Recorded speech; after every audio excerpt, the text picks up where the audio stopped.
السلام علیکم ورحمۃ اللہ وبرکاتہ ان الحمد للہ والصلاة والسلام علی سید الانبیاء وعلی آلہ وصحبہ اجمعین اما بعد فاعوذ باللہ من الشیطان الرجیم بسم اللہ الرحمن الرحیم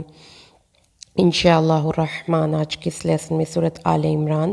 آیت 166 167 اور 168 ان تین آیات کا ترجمہ پڑھیں گے ہم اور معنی کے مختصر سی وضاحت جانیں گے اللہ کے حکم سے۔ اعوذ باللہ من الشیطان الرجیم بسم اللہ الرحمن الرحیم۔ وما اصابکم اور جو تمہیں پہنچا یوم التقى الجمعان جس دن دو جماعتیں مل گئیں مٹبھیڑ ہوئی ان کی فبإذن اللہ تو وہ اللہ کے حکم سے تھا وَلِيَعْلَمَ الْمُؤْمِنِينَ تاکہ وہ مؤمنین کو جان لے وَلِيَعْلَمَ الَّذِينَ نَافَقُوا اور ان کو بھی جان لے جنہوں نے منافقت کی وَقِيلَ لَهُمْ تَعَالَوْا اور کہا گیا ان کے لیے آؤ قاتلوا فی سبیل اللہ اللہ کے راستے میں قتال کرو ادفعوا یا اپنا مدافعت کرو قالوا انہوں نے کہا لو نعلم قتالا لاتبعناکم اگر ہمیں معلوم ہوتا کہ قتال ضرور ہوگا تو ہم ضرور تمہاری پیروی کرتے ہم للکفر یومئذ وہ واسطے کفر کے اس دن اقرب زیادہ قریب تھے منہم ان سے للایمان ایمان کی بنسبت یقولون وہ کہتے تھے بافواہہم اپنے منہوں سے ما لیس فی قلوبہم جو ان کے دلوں میں نہیں تھا واللہ اعلم اور اللہ زیادہ جانتا ہے بما یکتمون ان چیزوں کو جو وہ چھپاتے ہیں الذین وہ لوگ قالوا جنہوں نے کہا لاخوانہم اپنے بھائیوں کے لیے وقعدوا اور بیٹھ رہے لو اطاعونا اگر وہ ہمارا کہا مانتے ما قتلوا نہ مارے جاتے قل فادرؤوا عن انفسکم الموت اپنے فادرؤوا پس دور کر کے دکھاؤ عن انفسکم اپنے آپ سے موت کو ان کنتم صادقین اگر تم سچے ہو اعوذ باللہ من الشیطان الرجیم بسم اللہ الرحمن الرحیم وما اصابکم یوم التقى الجمعان فبإذن اللہ وليعلم المؤمنین وليعلم الذین نافقوا وقیل لهم تعالوا قاتلوا فی سبیل اللہ او ادفعوا قالوا لو نعلم قتالا لاتبعناكم هم للكفر يومئذ أقرب منهم للإيمان يقولون بأفواههم ما ليس في قلوبهم والله أعلم بما يكتمون الذين قالوا لإخوانهم وقعدوا لو أطاعونا ما قتلوا قل فادرؤوا عن أنفسكم الموت إن كنتم صادقين اور جو دو فریقوں کے مقابلے کے دن تم پر جو مصیبت آئی تو وہ اللہ کے حکم سے تھی اور وہ اس لیے تھی کہ اللہ مومنوں کو اور منافقوں کو آپس میں الگ الگ کر دے اور جب ان سے کہا گیا آؤ اللہ کے راستے میں جنگ کرو یا اپنے شہر کا دفاع کرو تو انہوں نے کہا اگر ہم جانتے کہ جنگ ہوگی تو ہم ضرور تمہاری پیروی کرتے اس دن وہ ایمان کی بنسبت کفر کے زیادہ قریب تھے وہ اپنی زبانوں سے ایسی بات کہہ رہے تھے جو ان کے دلوں میں نہیں تھی اور اللہ ان چیزوں کو زیادہ جاننے والا ہے جو وہ چھپاتے ہیں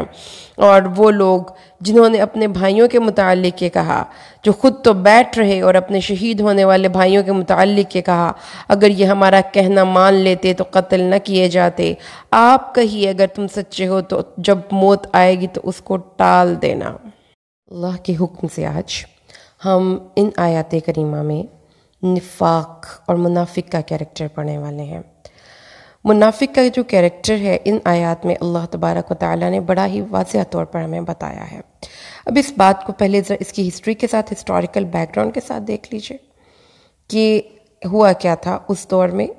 اور سب سے بڑی بات یہ ہے کہ جو غزوہ احد ہے یہ وہ جنگ ہے جس کے بارے میں اللہ نے بہت زیادہ کمنٹری کی ہے۔ اس کی وجہ یہ ہے کہ اس میں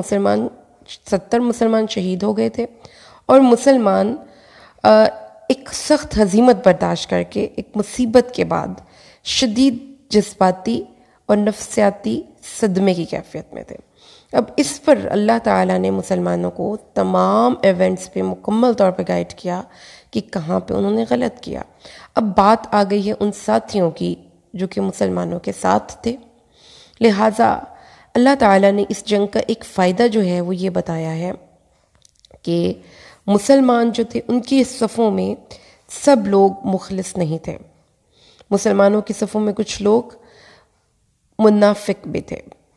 اللہ کو تو اپنے علم سے پتہ تھا کہ یہ لوگ منافق ہیں، لیکن اللہ نے ان لوگوں کے نفاق کا پردہ چاک کرنا تھا، انسانوں کے سامنے ان کو واضح کرنا تھا. لہٰذا اللہ تعالیٰ نے پھر اس سچویشن میں ان کے نفاق کا پردہ چاک کیا. تو اللہ تعالیٰ نے فرمایا کہ ہر ایک سچویشن میں ہر چیز بری نہیں ہوتی، کچھ چیزیں اچھی بھی ہوتی ہیں. لیکن سب سے بڑی اور امپورٹنٹ چیز جو یہاں پہ ہے وہ یہ ہے کہ ان منافقین کا سب سے پہلے ہم کیریکٹر دیکھتے ہیں، ان کا ایک ہسٹوریکلی جو وہاں پہ انہوں نے کیا، اور اس کے بعد وہاں سے ہم کچھ اصول نکالیں گے جس کو پڑھ کر ہمیں یہ سمجھ میں آ جائے گی کہ ہر منافق کے اندر یہ کوالٹیز تو ہوتی ہی ہوتی ہیں. تو سب سے بڑی بات جو سب سے پہلے ہے، عبداللہ بن ابی اور اس کے 300 ساتھی جنگ احد کے دن رسول صلی اللہ علیہ وسلم کی نصرت سے انحراف کر کے لشکر اسلام سے علیحدہ ہو گئے تھے. یہ وہ اور ان کا سٹانس کیا تھا، انہوں نے کس وجہ سے اختلاف کیا تھا؟ ان کا سٹانس یہ تھا کہ چونکہ ہماری بات نہیں مانی گئی تو ہم لوگ سمجھتے ہیں کہ یہ کوئی اچھی جنگی حکمت عملی نہیں کہ مدینہ سے باہر نکل کر جھگڑا کیا جائے، جنگ کی جائے. اس لیے چونکہ ہماری بات نہیں مانی گئی تو انہوں نے نمبر 1 کوالٹی نوٹ کر لیجئے، منافق کی سب سے پہلی کوالٹی کیا ہے کہ وہ چھوٹی چھوٹی باتوں پر غصہ کرنے والا، شارٹ ٹیمپرڈ بندہ.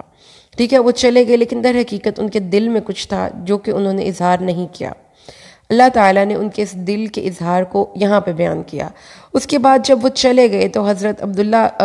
جابر بن عبداللہ کے والد عبداللہ بن عمر بن حرام ان کے پیچھے گئے اور ان سے کہا اللہ سے ڈرو اور اپنے نبی کا ساتھ نہ چھوڑو، اللہ کی راہ میں قتال کرو یا کم از کم اپنے شہر کا دفاع کرو. یعنی انہوں نے کہا کہ ٹھیک ہے، اگر تمہارا ذہن اللہ کے راستے میں قتال کرنے اور اس کے نبی صلی اللہ علیہ وسلم کا ساتھ دینے، اس قسم کی نیکیوں کی طرف تمہارا دماغ راغب نہیں ہوتا تو دنیا دیکھ لو. دنیا میں بھی ضروری ہے کہ یعنی کہ تمہاری یہاں پر تم اس شہر کے رہائشی ہو، باشندے ہو، تمہارے شہر پر حملہ ہو رہا ہے تو چلو اپنے شہر کا ہی دفاع کر لو. یعنی انہوں نے ان کو مکمل طور پر اس سچویشن میں ان کو قائل کرنے کی کوشش کی کہ سب سے بڑا گول تو یہی ہے نا کہ اللہ اور اس کے رسول کو راضی کیا جائے، لیکن چلو اگر تمہارے ذہن میں یہ گول نہیں بھی ہے تو تم اپنے شہر کے دفاع کی نیت سے ہمارا ساتھ دے دو. تو انہوں نے بڑے آرام سے ان کو جواب کیا دیا کہ میرے خیال میں جنگ نہیں ہوگی. عبداللہ بن ابی نے کہا اگر ہوتی مجھے یقین ہوتا کہ جنگ ہوگی تو ضرور ہم تمہارا ساتھ دیتے. So you can check the tone. They think that we are over smart. We are very wise. چونکہ ہمیں ہر حالات کی نبض پہ گہری نظر ہے، لہٰذا ہم زیادہ بہتر طریقے سے حالات کو سمجھ سکتے ہیں. تم لوگوں کا خیال ہے کہ جنگ ہوگی تو ہمارا خیال ہے کہ جنگ تو ہوگی ہی نہیں. ایک چیز اور دوسری چیز کیا تھا کہ ایکچولی وہ ان کے دلوں کے اندر جو چیز تھی وہ اس کو چھپا رہے تھے. تو حضرت عبداللہ نے کہا جاؤ ان قریب اللہ تمہیں اپنے نبی کو تم سے مستغنی کرے گا. وہ نبی کریم صلی اللہ علیہ وسلم کے پاس واپس گئے اور اسی جنگ میں شہید ہو گئے.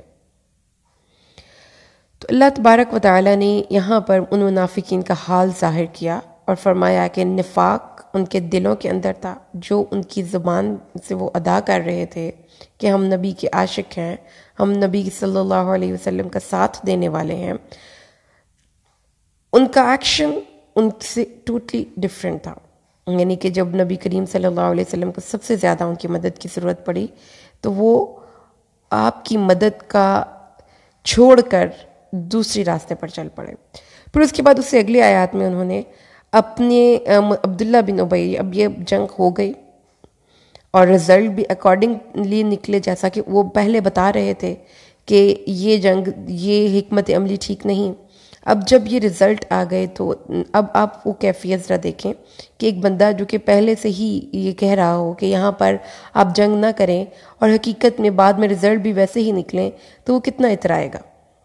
یہ اطراحٹ تھی ان کے اندر.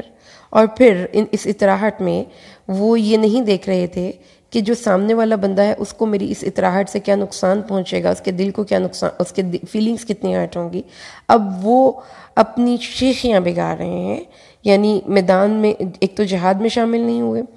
شہر میں بیٹھ رہے، اور پھر جو لوگ اس جنگ میں گئے اور شہید ہو گئے ان کے نسبی بھائی جن کا تعلق خزرج سے تھا، ان کے متعلق کہنے لگے دیکھا نا ہماری بات نہیں مانی، مان لیتے تو آج نہ مارے جاتے نہ قتل کیا جاتے۔ تو آپ یہ دیکھیں اب اس میں جو کیریکٹرائزیشن ہوئی ہے منافقوں کی، ان میں 3 کوالٹیز ہم نے نکالی ہیں۔ کوالٹی نمبر 1 ہم نے یہ دیکھی منافقوں کی کہ وہ آپ کا عین اس وقت ساتھ چھوڑیں گے جب آپ کو ان کے ساتھ کی سب سے زیادہ ضرورت ہوگی، یعنی زبان سے آپ کی لیے مخلص ہونے کا وہ بہت زیادہ اظہار کرتے ہیں، لیکن اپنے ایکشن سے بالکل بھی اپنی اس اخلاص کو شو نہیں کرتے۔ یہ چیز، دوسری چیز جو کہ ہم نے اس آیت میں پڑھی ہے، اس آیت میں ایک منافق کے کریکٹر میں پڑھی ہے، they think that they are over smart، اپنی وزڈم پہ، اپنی عقل پہ ان کو بہت مان اور بہت ناز ہوتا ہے، وہ سمجھتے ہیں کہ ہم عقل مند ترین انسان ہیں، ٹھیک ہے، کیونکہ نفاق کا جو، اور پھر جو ان کی زبان پہ ہوتا ہے وہ ان کے دل میں نہیں ہوتا، کیونکہ اللہ تعالیٰ نے فرمایا ہے وہ جو زبان سے ظاہر کر رہے تھے وہ جو ان کے دلوں میں نہیں تھا، جو ان کے دلوں میں تھا وہ ان کی زبانوں پہ نہیں تھا۔ تو یہ کیا ہے؟ نفاق کیا ہے؟ دو منہا شخص، یعنی اس کا جو روٹ ہے، انفاق فی سبیل اللہ بھی ہم جو پڑھتے ہیں نا، اس کا روٹ بھی سیم ہے، نون فا اور قاف، ایسی سرنگ ہوتی ہے جس کے 2 منہ ہوتے ہیں، جس کے ایک طرف سے کوئی جاتا ہے اور دوسری طرف سے نکل جاتا ہے۔ خاص طور پہ یہ ایک ایسے بل کے لیے استعمال کیا جاتا ہے جس میں چوہے وغیرہ اپنا جو بل بناتے ہیں، خرگوش، جس میں حادثے یا خطرے کی صورت میں وہ دوسری طرف سے منہ نکال لیتے ہیں، اور جب وہاں سے خطرہ آتا ہے تو وہ سرنگ سے گزرتے ہوئے دوسری طرف سے منہ نکال لیتے ہیں، یعنی they make their way safe, اپنے آپ کو وہ ایک حساب سے سیف رکھتے ہیں۔ تو اللہ تعالیٰ نے پھر آخر میں کمنٹری کی، ٹھیک ہے تمہاری باتیں ہم نے سن لی، اے نبی ان سے اب کہو کہ تم اپنے بھائیوں کے متعلق تو بڑے کانفیڈنٹلی کہہ رہے ہو کہ ہم نے دیکھو موت کو اپنے آپ سے دور کر دیا، ہماری بات مانتے تو تم بھی نہ مارے جاتے۔ یہ تمہارے بیسک عقیدے میں خرابی ہے، یہ سمجھ لو کہ موت اس کو پہنچتی ہے جس کے لیے آسمان سے اتری ہو، اور وہ بندے، ہر بندہ جو میدان میں گیا تھا وہ مر کے نہیں واپس آیا، اور جو گھر میں رہتے ہیں سب وہ زندہ بھی نہیں رہتے، مرتا وہی ہے جس کی موت یا اجل کا وقت اللہ نے لکھ دیا ہو۔ لہٰذا اپنے بیسک عقائد پہ کام کرو، نہ کہ تم دوسرے مسلمانوں کا مورال ڈاؤن کرو۔ تو آئیے ہم ریوائز کر کے آج کی آیات کو، آج کا لیسن اینڈ کرتے ہیں۔ اس آیت کریمہ میں، ان 3 آیات کریمہ میں اللہ تبارک و تعالیٰ نے منافقین کا ایک کیریکٹر شو کیا۔ اس منافق کے کیریکٹر کو اللہ تعالیٰ نے کچھ کوالٹیز کے ذریعے ہمیں بتایا۔ منافق کے کردار کی سب سے پہلی کوالٹی کہ وہ اپنے آپ کو، آپ اس وقت ساتھ چھوڑ دیں گے جب آپ کو ان کے ساتھ کی ضرورت ہوگی، وہ آپ کے ساتھ گول مول بات کریں گے، وہ بالکل کوئی درست اپنی انٹینشنز کا اظہار نہیں کریں گے، جیسا کہ عبداللہ بن ابی نے کہا اول تو ہمارا خیال ہے کہ جنگ ہوگی ہی نہیں، لہٰذا آپ اس چیز کو ذہن سے نکال دیں کہ جنگ ہوگی، گول مول بات کی۔ پھر اس کے بعد جو ان کے دلوں میں ہوتا ہے وہ اپنے ایکشن سے، وہ زبانوں سے اظہار نہیں کرتے، ان کے ایکشنز ان کی عمل کے سے بالکل، ان کی زبان کے الفاظ سے بالکل ڈیفرنٹ ہوتے ہیں۔ اور آخر میں think themselves over smart، اپنے آپ کو زیادہ عقل مند سمجھتے ہیں اور اپنے آپ کو بہت سمارٹ سمجھتے ہیں، اور دوسرے انسان جو کہ ان کے متعلق وہ بہت زیادہ فالتو کے کمنٹس پاس کرتے ہیں۔ اللہ تعالیٰ نے ایسے لوگوں کو ناپسند کیا اور فرمایا کہ اس غزوہ احد میں تم لوگوں کی صفوں میں جو یہ ایک کالی بھیڑیں تھیں، ان کا نکلنا ضروری تھا، اس لیے ہم نے یہ ایک مشکل وقت تم پر لائے، کیونکہ اس طریقے سے تم لوگوں کی سکیننگ ہو جائے اور پتہ چل جائے کہ رسول صلی اللہ علیہ وسلم کے کاز اور خود نبی کریم صلی اللہ علیہ وسلم کے ساتھ کون مخلص ہے، اور آپ کی صفوں میں کون سے لوگ ایسے ہیں جو ظاہری طور پر تو تم لوگوں کے ساتھ ہیں لیکن دلی طور پر تم لوگوں کے خلاف ہیں۔ اس لیے اللہ تعالیٰ نے یہ بات ہمیں سمجھائی کہ ہر چیز کے 2 پہلو ہیں، and always look upon the positive side، اور یہ بھی کہ عقیدے کی اصلاح کرنی بہت ضروری ہے۔ یہ بھی منافقین کا ایک غلط کیریکٹرسٹکس کہ ان کے عقیدے میں بیسک پرابلم تھی کہ ان کو یہ پتہ ہی نہیں تھا کہ موت اسی کو آتی ہے جو کہ جس کی مقدر میں لکھی گئی ہوتی ہے۔ تو اللہ تعالیٰ سے دعا کیجئے کہ اللہ اس نفاق کو، جو یہ والا کیریکٹر اللہ نے قرآن پاک میں پیش کیا ہے، یہ یقین مانے میری پیاری بہنوں، یہ دنیا میں ہمارے ارد گرد، ہماری خود اپنی ذات میں اس قسم کی کوالٹیز بہت زیادہ پائی جاتی ہیں، اور یہ کوالٹیز اللہ کو نہیں پسند۔ جو اللہ کو راضی کرنے والے لوگ ہیں وہ اخلاص کے راستے پر چلتے ہیں، اور وہ ایک ہی ہوتے ہیں، وہ دو منہیں دو رخے لوگ نہیں ہوتے۔ اللہ سے دعا کیجیے اللہ ہمیں قرآن کو سمجھ کر پڑھنے اور اس پر عمل کرنے کی توفیق نصیب فرما، آمین۔ بارک اللہ لی ولکم فی القرآن الحکیم ونفعنی وإیاکم بالآیات والذکر الحکیم۔ السلام علیکم ورحمۃ اللہ وبرکاتہ۔